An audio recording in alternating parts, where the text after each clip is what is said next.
Next on Motoring 90, in the lap of luxury.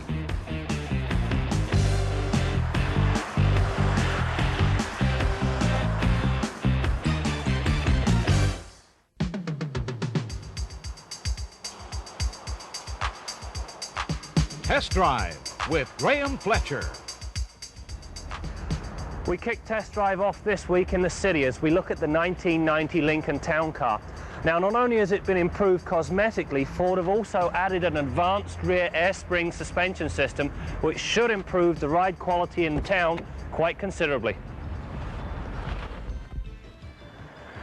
During the round town and highway test, the new rear air spring suspension provided a marvellous ride. The question arises, why stop at the rear? A four-wheel setup would have been the icing on the cake. As well as replacing the conventional rear coil springs, the air springs add automatic load leveling, a nice feature given the cavernous size of the trunk.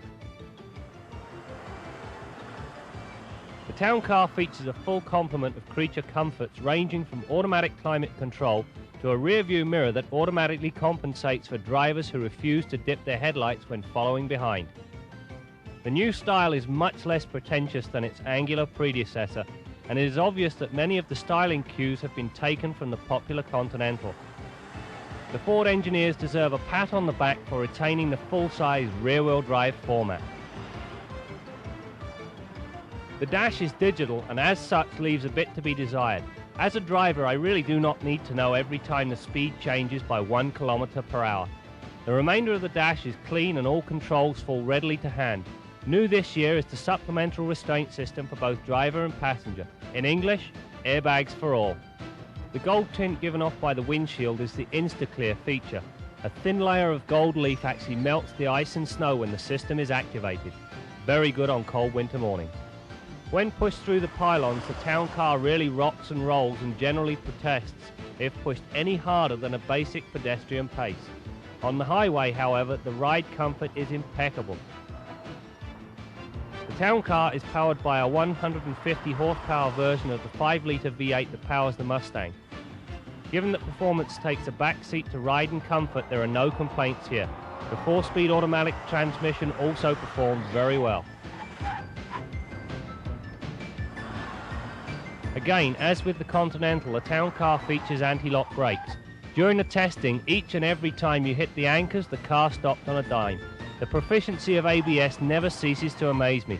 Things just don't come any better. My pet peeve with the Towncar is to do with the message center.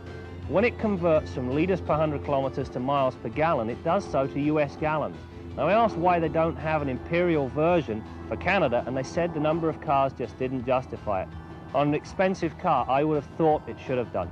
Now to the scoreboard to see how I rated the rest of the 1990 Lincoln Towncar. Despite the size and weight of the Towncar, it still manages the 100k sprint in just over 10 seconds. Given that performance is secondary, I was pleasantly surprised by the pep. The new rear air spring suspension setup is a quantum improvement over last year's coil spring. The Towncar's ABS system produced perfect stops every time. One day, anti-lock brakes will be the standard equipment on every vehicle, and on that day, the world will be a darn sight safer. The amount of wind noise surprised me. At anything over 80k, there was a persistent whistle, which became very aggravating after a while. On the other hand, engine and tyre noise levels were acceptable. We averaged 13.7 litres per 100 kilometres, or a little over 20 miles per gallon. Not bad at all. If you can afford the car, you can certainly afford the fuel.